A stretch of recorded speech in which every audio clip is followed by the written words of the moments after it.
First of all, apologies for the hoarse voice. I've actually managed to get quite far into term without catching a cold, but then just before breakfast, obviously it hit me.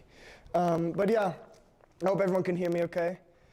It is fantastic to see so many of you guys here in person, obviously, to look into some physical faces and not have to do this in front of a screen. And so I think at the end of what you'll all agree has been a really fantastic weekend, I think it's appropriate to discuss something that has made this possible, and that's science. And I assume most of you are vaccinated.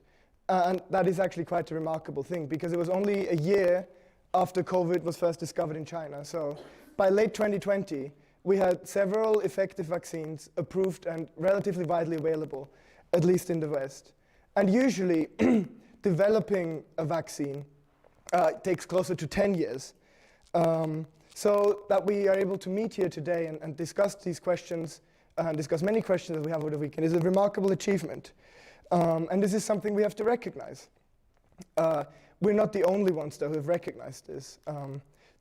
The capitalists and people who like to defend them, like Boris Johnson, have also been very quick to notice that these vaccines have been developed remarkably quickly. And they've tried to figure out how to use that for their own purposes. And so Boris Johnson explained in a meeting, he said to Tory MPs that the success of the British COVID vaccine program was due to capitalism and due to greed. The Telegraph, which is maybe the most notorious Tory paper in this country, has published several pieces in the last 18 months, singing from the same hymn sheet, with one article titled, "A Competitive Market in COVID Vaccines Proves that Capitalism Always Wins." Across the pond, the New York Times, which I would say considers itself a bit more liberal than the Telegraph, true to form published a piece that, while acknowledging that government funding had played an important role in fighting the vaccine, still also managed to say that the pandemic shows how capitalism is amazing. Now, I'll get back to this later, but the article itself, if you read it, doesn't actually make a very good argument that anything that happened over the last 18 months couldn't have been done in a planned economy. I briefly want to dwell on this because I think these examples are symptomatic of a much larger phenomenon. After a decade and a half of crisis, of cuts and of austerity, the capitalist class and their representatives understand that greed is becoming somewhat unsexy, if we're being honest. And actually that millions of people are starting to conclude that capitalism isn't working. So you could almost sense a palpable sense of gratitude to be able to proclaim that actually capitalism is still amazing and it can still deliver the goods.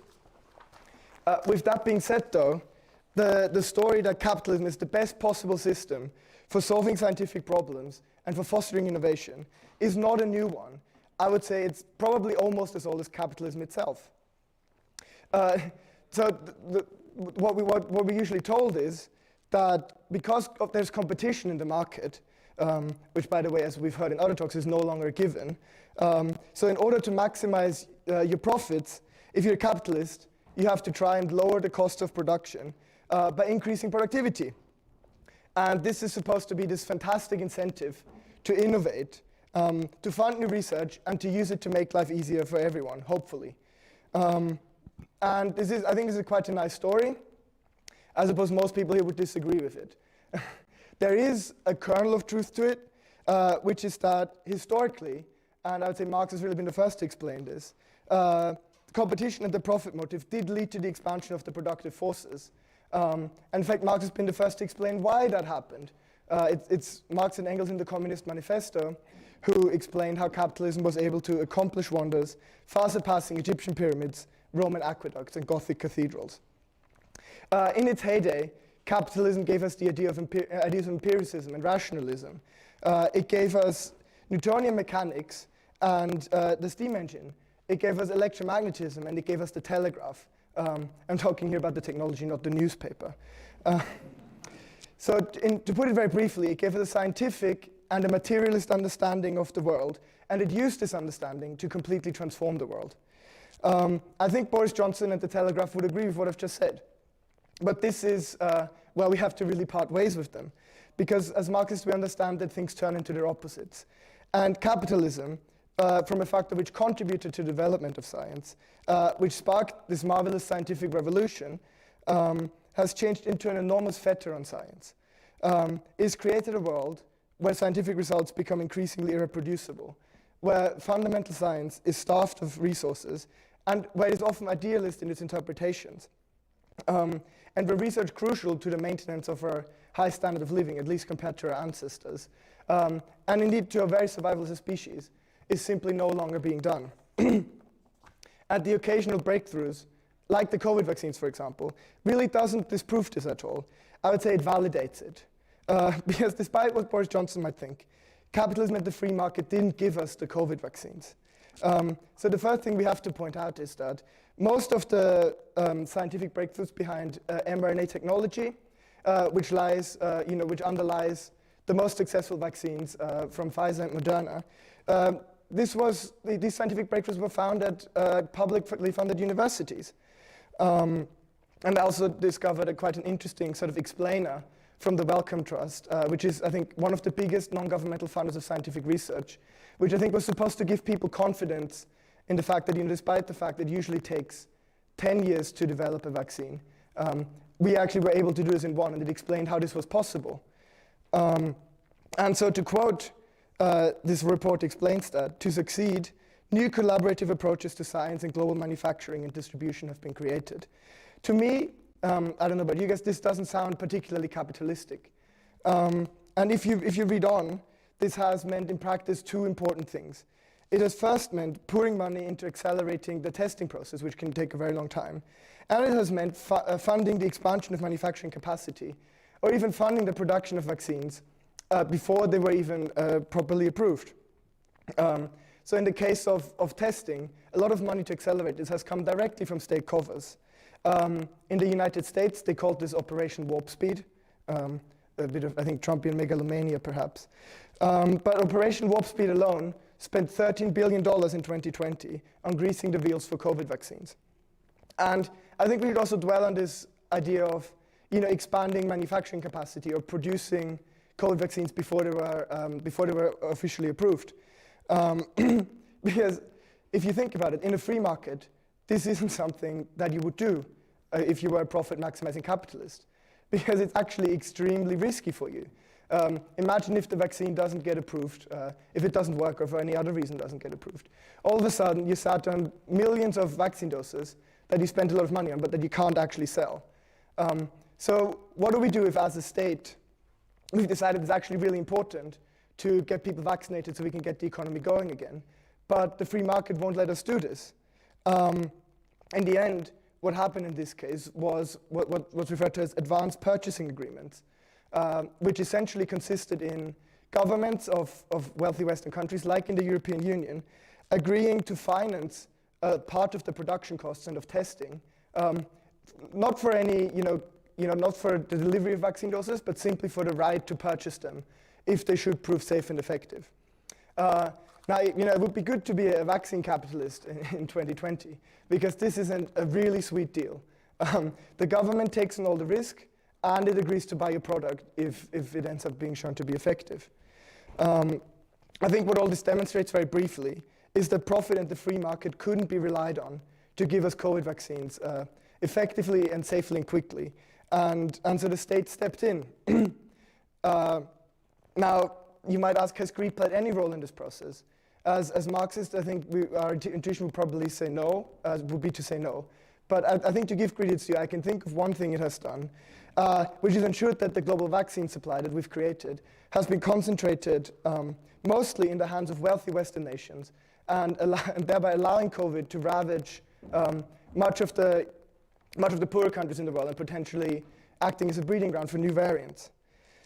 Overall, I think this talk is not just about COVID, because I think you're probably all sort of sick of hearing about it. But in the COVID pandemic, the reason I think it's good to spend some time on this is because we have here a microcosm of everything that's wrong with science and the capitalism. On the capitalism, this is where we have to start with. Profit determines what research is being done. It determines how this research is pursued, and it affects those who pursue that research. It's also really shaped how scientific knowledge and scientific benefits are distributed when we do achieve them. And as I said, profit was once capable of spurring scientific innovation, but it actually now does the opposite. Because in the first place, many types of research simply aren't profitable.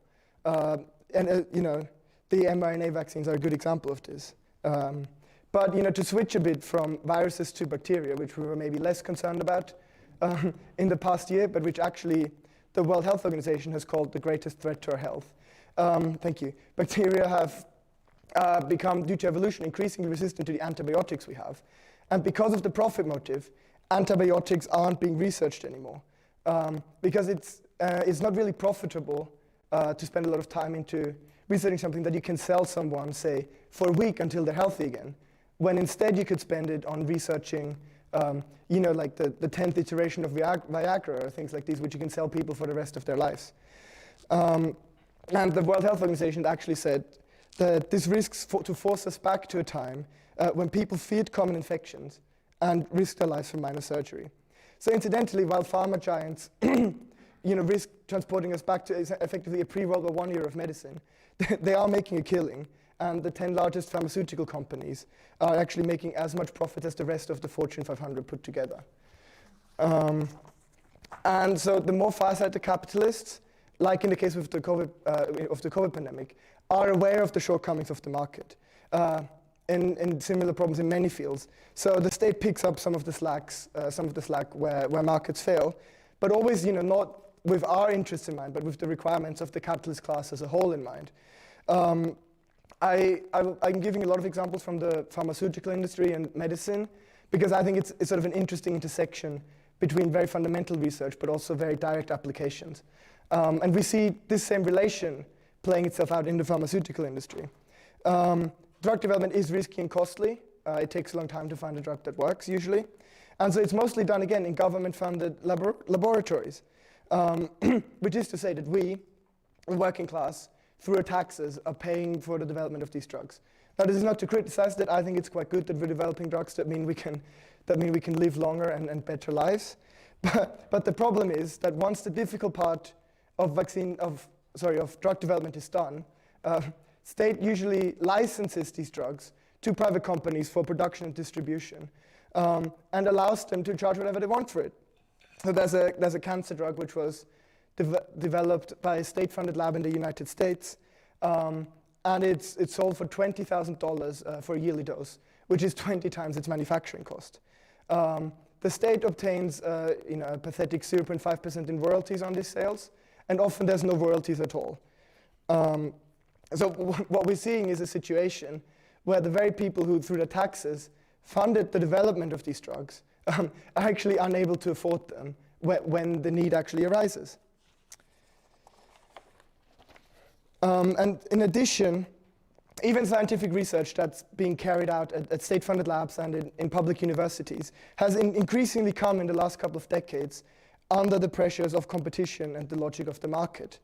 One example of this is that research grants, if you work at a university, run for a very limited period of time, often no longer than 3 years.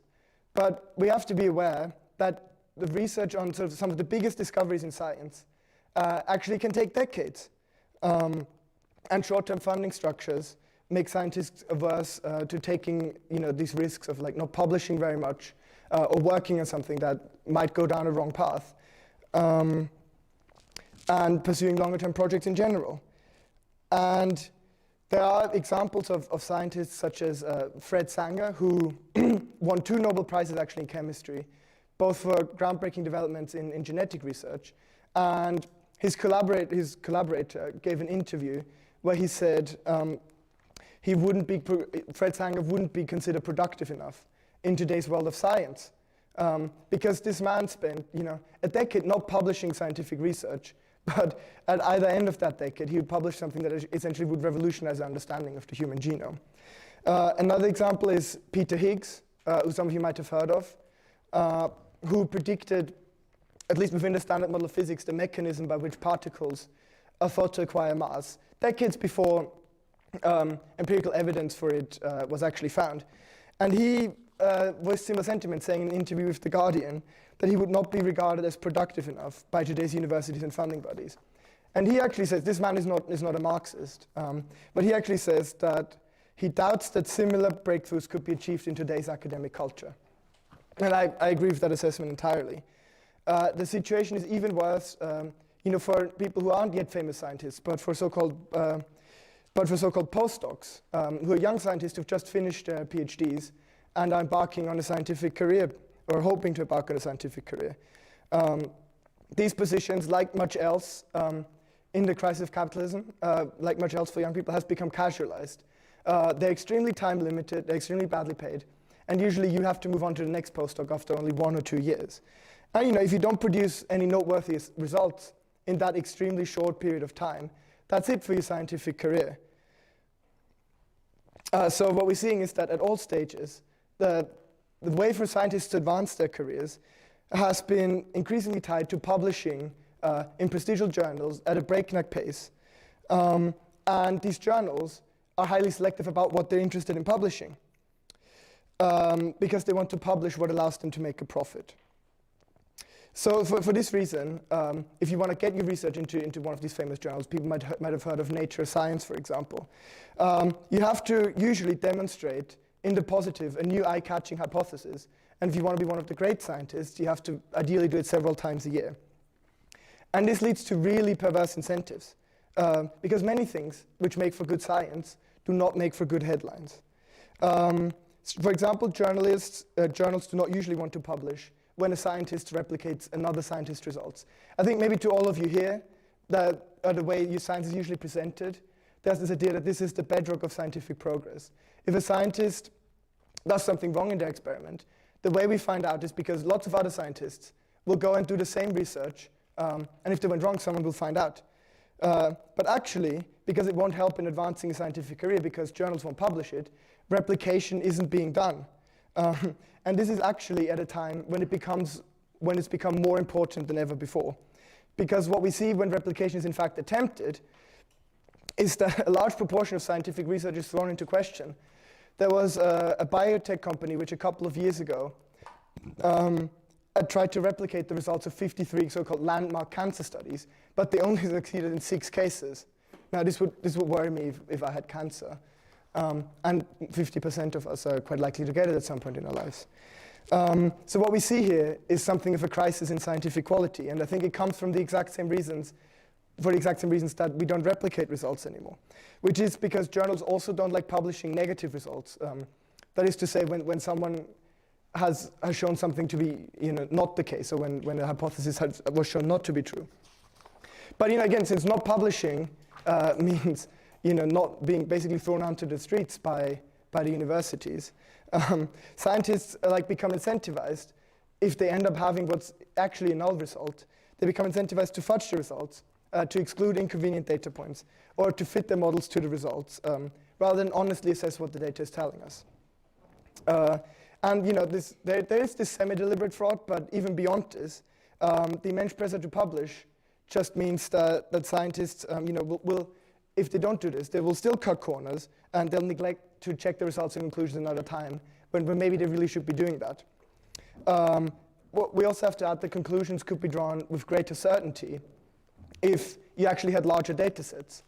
But that means doing experiments again, or using larger samples, which requires time and money, both things that I think we all understand are becoming increasingly short in supply in this crisis-ridden capitalist system.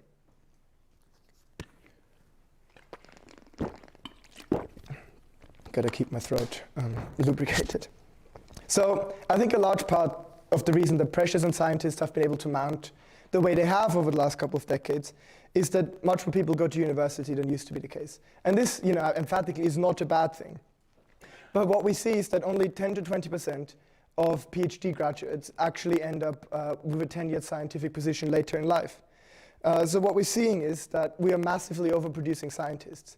But the point I want to really emphasize is, just like with overproduction under capitalism in general, we're not overproducing scientists with respect to need, but we're overproducing them with respect to how many scientists can be profitably employed under the capitalist system.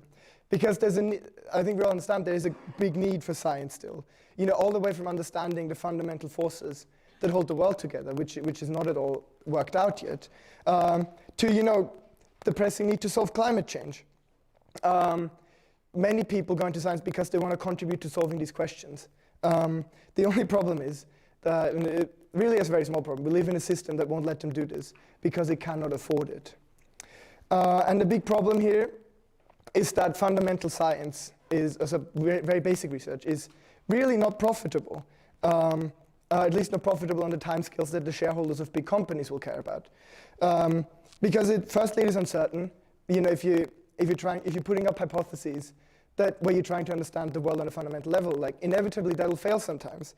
And it's also difficult to establish intellectual property on fundamental knowledge. Just imagine a world where only the scientists at one company are allowed to know about the quantum nature of matter. That doesn't really work. But neglecting fundamental science in the way companies are means that we're imposing a limit on how far science can progress. For example, quantum mechanics, it started out as a very theoretical pursuit, thank you, where people were trying to answer questions like, how do bodies radiate heat? And if I shine light on a metal, why does a current start to flow through it, and why does it do that in the way it does? Now, maybe all of you here, it's not maybe obvious how we can make a profit out of this. But what quantum mechanics eventually led to is things like the transistors, which are built into the fundamental component of every computer, of the way we do computer logic, are these transistors. So without quantum mechanics, you wouldn't have transistors, and without transistors, you wouldn't have modern technology as we know it effectively. So we would be stuck effectively in the pre-World War II era of technology if physicists hadn't in the early 20th century been able to research quantum mechanics without worrying if it was eventually going to turn a profit.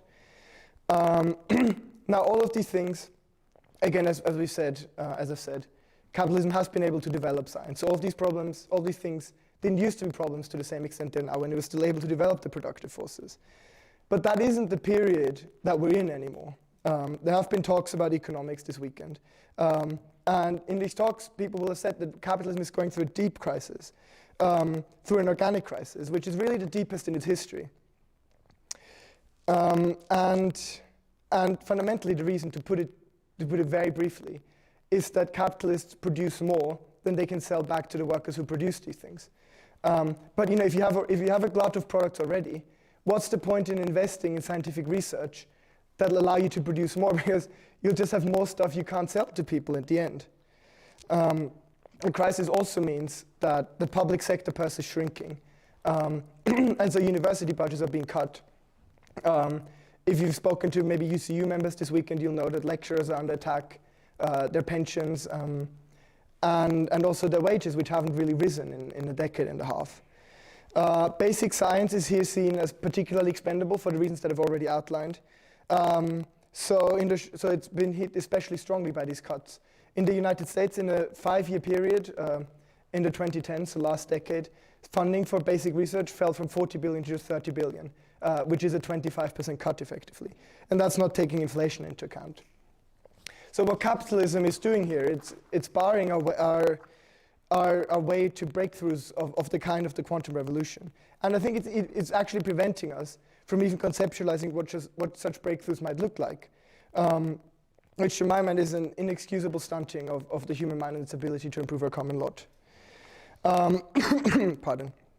And this isn't just an economic question at all, because the emergence of quantum mechanics is a good example of this.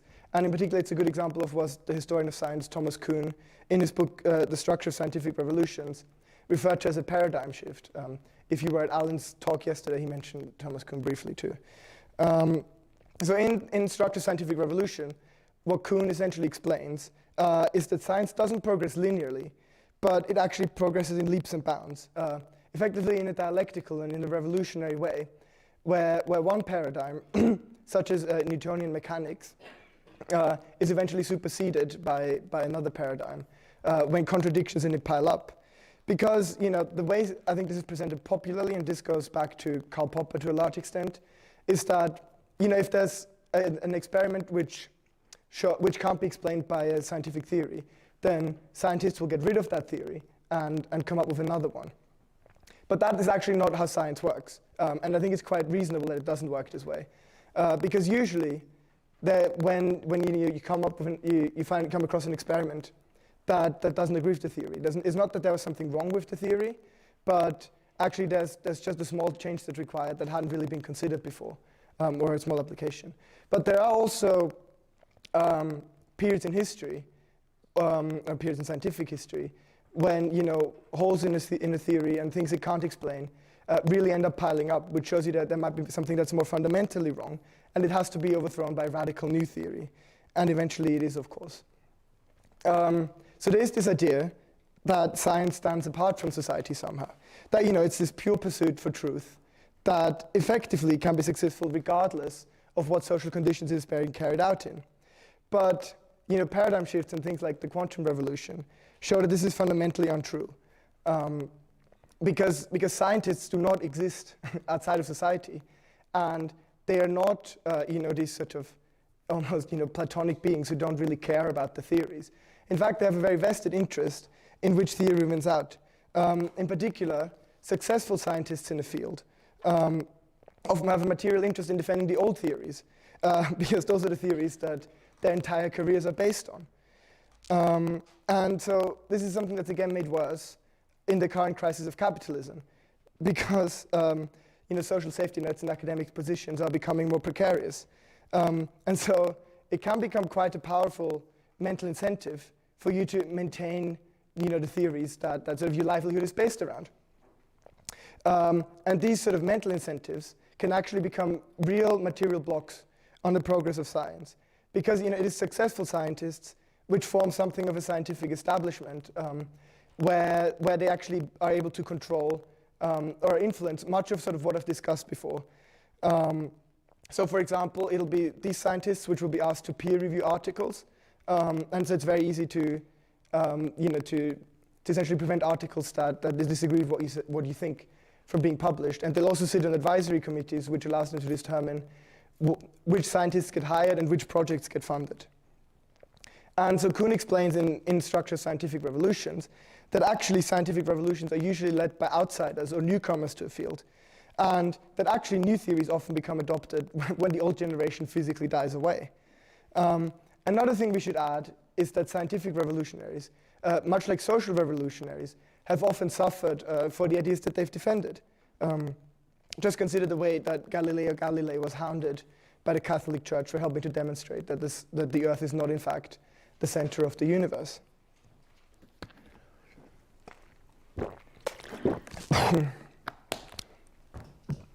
So Hamid spoke about the Copernican revolution in his talk on dialectics yesterday, and I think this is another really interesting example to look at, and I won't go into a lot of detail here because Hamid already did that yesterday. But it shows again that scientific revolutions aren't just a question of empirical evidence. And as a matter of fact, contradictions in the geocentric model, in the Ptolemaic model, were apparent long before Galilei and even Copernicus ever did their research. But the scientific revolution that eventually led to its overthrow by a heliocentric model was based on a revolution in philosophy, which was itself the result of the beginning economic and political revolution and social revolution that was led by the bourgeoisie, which was the ascendant class at the time. The bourgeoisie at that point was implacably opposed to the old feudal system and the obscurantism of the church, which was very powerful within feudalism.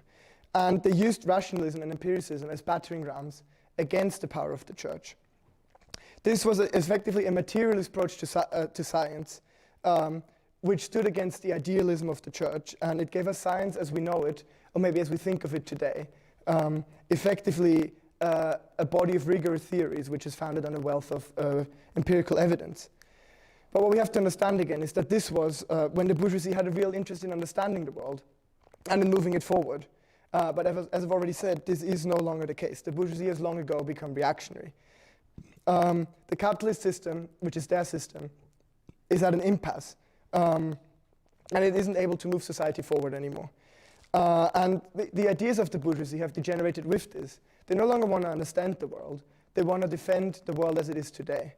So in the place of the old materialism that the bourgeoisie defended, that the thinkers of the bourgeoisie like John Locke defended, which was a mechanical materialism, of course, but a materialism nonetheless, and which recognized the material world as primary, and importantly, something that can be understood, so fundamentally scientific, and that's why it was able to propel science forward in this way. We actually now have a lot of old idealist crap reviving. We see this in theories like postmodernism, for example, which there have been discussions, I think, all across this weekend on too, which argues that it's actually impossible to arrive at an objective understanding of the world. And these sort of ideas have, of course, had an effect on science too. Theoretical physics today is absolutely rife with idealism, and puts forward one supposed theory after another, which actually has no empirical evidence for it. String theory, in my opinion, is a very good example of this. I won't bore you with the details of it, not that I understand them myself, to be perfectly honest. But effectively, what string theory argues is that we can unify quantum mechanics and gravity, which is sort of considered one of the big problems in theoretical physics at the moment, by postulating that every particle is in fact a tiny, unobservable string that's vibrating at certain frequencies. The mathematics of it actually kind of work out well. There's only one small problem, if this sounded too good to be true for you, and that problem is that in string theory, for it to work, you need to assume that we live in 10 dimensions, or even 11 dimensions, depending on who you ask. So this is quite ridiculous, and it goes without saying that there's no empirical evidence for this theory. Nor can there even be. Like they don't even make testable predictions most of the time. And this again is graphic confirmation, I think, of something that Marx explained, which is that the ruling ideas in any given society are always the ideas of the ruling class. And this isn't just a one-way relationship whereby capitalism degenerates science in all these ways, but science actually also itself has been used to defend the capitalist system. It often, in fact, science has historically stood in service of the ruling class. Oil companies, for example, like ExxonMobil, knew since the early 1980s that the use of fossil fuels was causing catastrophic climate change. If you Google this, like even briefly, you can see that scientists employed at Exxon were telling Exxon executives that what they were doing was essentially laying the basis for this catastrophe. But what did Exxon do with this knowledge? Did they pour their billions into developing ways to transition away from fossil fuels? This is, I think, a quite rhetorical question, because you all know the answer, of course. And it's that they did quite the opposite of that. They used their ill-gotten gains in order to keep the money rolling in, and hired scientists to essentially throw doubt on the question of man-made climate change. The tobacco industry did the same thing in the 1950s when they were first becoming aware of the fact that smoking actually causes lung cancer. And another question we have to ask is, what use are we putting scientists to today if only 10 or 20% of them become tenured academics? Well, thank you. One of the biggest graduate markets for natural scientists is actually the so-called defense industry, which to me is really capitalism in a nutshell. You're training people with skills that could really help solve some of the problems that we're facing today if they were put to the right use. But the best thing that you can actually find for them to do is make it more efficient to kill people in the Middle East. I think a particularly egregious example of the way capitalism and science sort of influence one another to the detriment of us all is what's known as race science, which really isn't science at all, but is just an attempt to essentially dress up racism in a scientific veneer. Today, I don't think lots of people will still say openly that they're race scientists, but we still see these ideas in fields like sociobiology and in fields like evolutionary psychology, where essentially these people, these academics, will claim that the social relations as they exist today are inevitable because they're a necessary result of our biological makeup, of our genetics. Such scientists will, for example, claim that black people are genetically less intelligent than white people, or that they're somehow genetically predisposed to crime. You'll also find in these same circles ideas that women are somehow less intelligent than men. And the conclusion, of course, is that for these reasons, racism and the oppression of women are not only natural, but they're really the best possible way for society to be.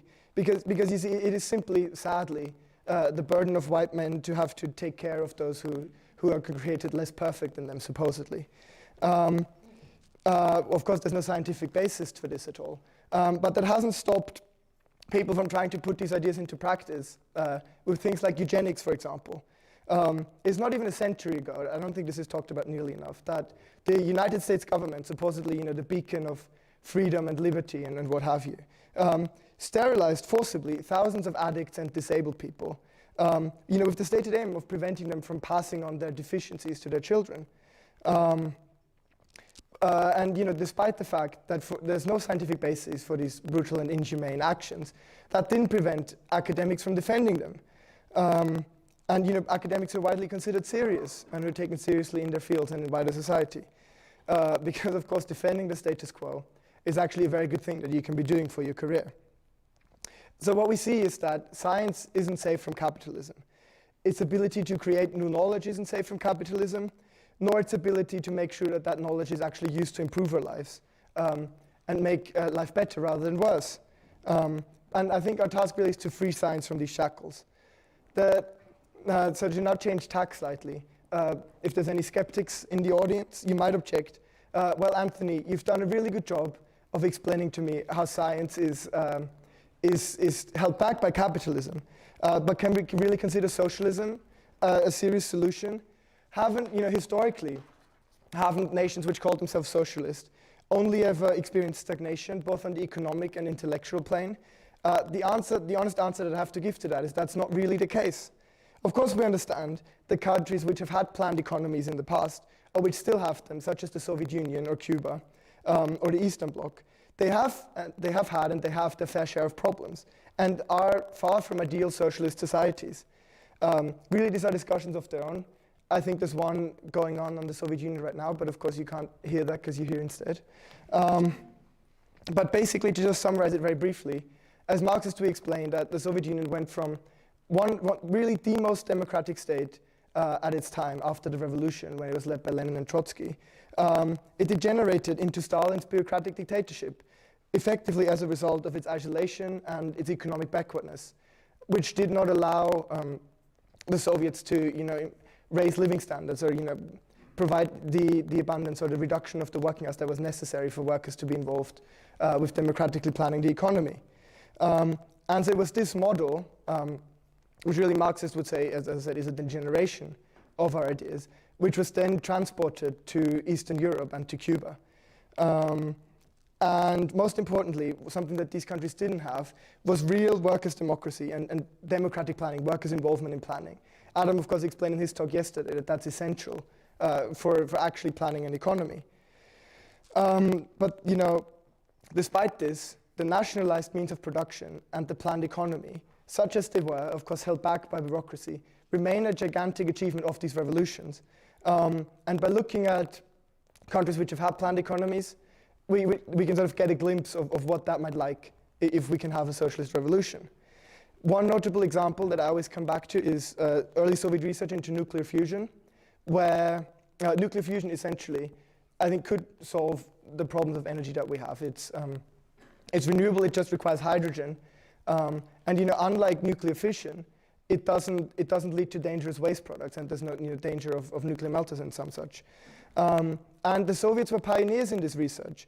Soviet reactor designs were so much more effective than those that they had in the West, that Western scientists and politicians claimed, or at least said that, or at least claimed to think, that Soviet results were forged until the Soviets released the schematics for their reactors and actually let Western scientists look at them for themselves. These reactors, they're called tokamaks. They're still being used today in research into nuclear fusion.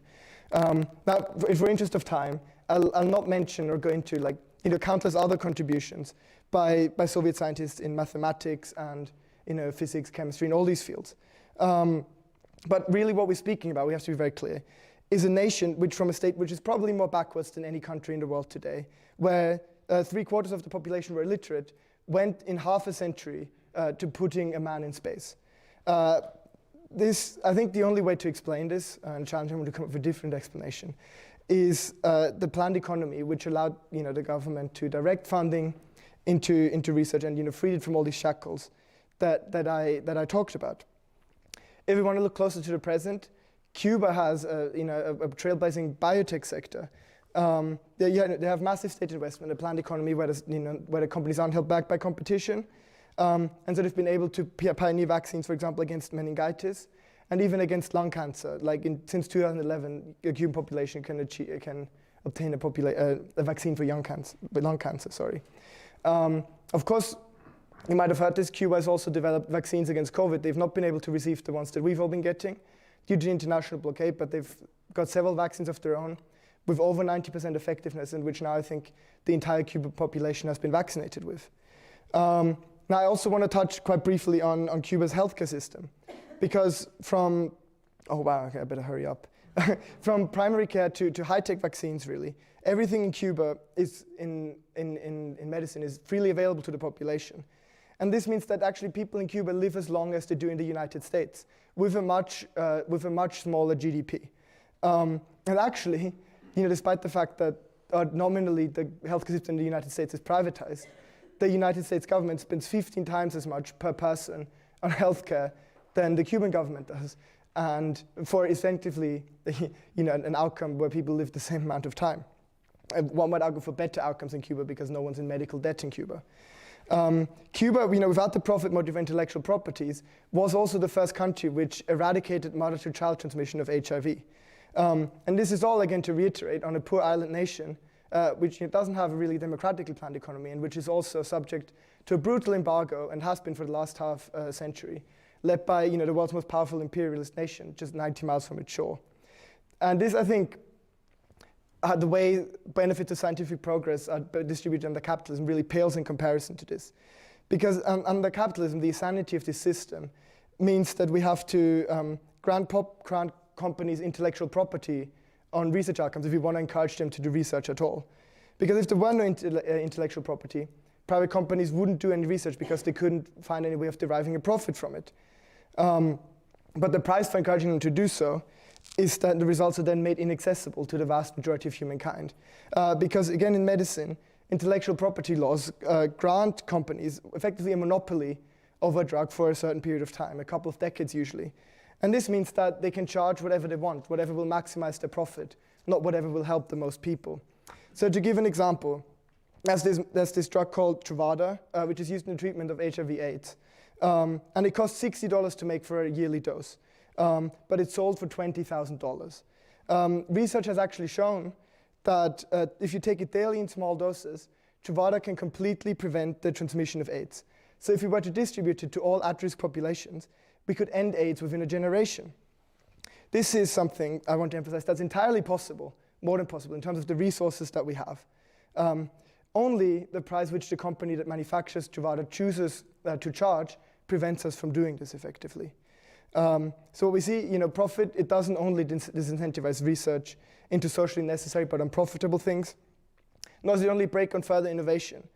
It also prevents us from making the best possible use of the vast treasure trove of scientific knowledge which already exists in society. And we could change all of this. I've given some examples from Cuba and the United States, but I think these bureaucratically planned economies provide really only a small glimpse of what we could achieve if we put the immense productive potential that exists around the world, especially in the West, into the service of a democratically planned world economy. And in this way, we could solve or provide the basis for solving all of the problems that I've touched on. Most fundamentally, on day one after a revolution, we could immediately increase funding for research. Instead of giving these billions in profits to executives and shareholders, we could use them to instead fund more scientific positions and to fund cutting-edge equipment and to fund long-term research projects. And we could also increase the quality of scientific research because we would remove the profit motive. We would democratically decide what research society most urgently needs to be done. And we would be free to rethink how we evaluate the merits of science. And with the corporate publishing monopolies under public control, we could then remove these incentives that encourage scientists to rush or fudge their research. And we would abolish intellectual property, of course. We would recognize, science is effectively a social endeavor, and scientific breakthroughs rest on, both on the shoulders of giants, as we as Marxists like to say, and also on the fact that scientists are given sustenance by, people who engage more directly in production. And so really we would have to say that scientific gains would have to be distributed equally on the basis of need. So I guess to sum up, and give you guys some time to come in and also give my voice a rest. I think we're at a crossroads. We can either allow the greed of a handful of big corporations to ravage and destroy the planet, and to plunge us into more destructive wars, or we could, strike up boldly into a new direction. History has shown us, and the history of science has shown us, that humans can achieve great things. We unlock the secrets of the atom. We put someone on the moon. We have computer technology, which allowed us to host this entire festival, again with hundreds of people attending, completely online last year. But here's the point that I hope you'll take away from this discussion. We've achieved all of this, not really because of, but in spite of capitalism. If you think the profit motive is a good motivator, if you think that the best we can get out of scientists and engineers, and indeed workers in general, is what they will give us when the other option is destitution, and when the fruits of their labor are appropriated by someone else, then think again. We'll be able to do so much more in a system that liberates people, that liberates them to study what they're interested in and to do what they enjoy, and that gives them the time and the resources to do so, and where scientific breakthroughs will actually lead to a direct improvement in everyone's lives. There are a great many scientific problems left to be solved, and we'll encounter new ones, largely thanks to capitalism, I think. Thanks. Because the exploitation of a planet and globalization make pandemics more likely. And of course, there's much work being done in developing and producing technologies that will help us reverse the disastrous effects of climate change. And the point is, we can solve these problems, but not as long as we're stuck in a system that prioritizes profit over people's needs, that keeps the majority of humanity stuck in an endless cycle of trying to make ends meet, and that most importantly is falling apart as we speak. I want to end here on a quote from a scientist who I admire very much, the anthropologist Stephen Jay Gould, who spoke about something which I think is the main point of this whole weekend, which is that capitalism is holding us back from achieving what we could. And he says that I am somehow less interested in the weight and convolutions of Einstein's brain than in the near certainty that people of equal talent have lived and died in cotton fields and sweatshops. So we have to make sure that no one has to live and die in cotton fields and sweatshops anymore. That everyone is able to achieve their full potential and is able to put this to the use to help with solving the problems that we'll be faced with. This will lead to us all being better off. And on this basis, we'll also see a new scientific revolution. But to achieve it, we need a social revolution. And I'll leave it there.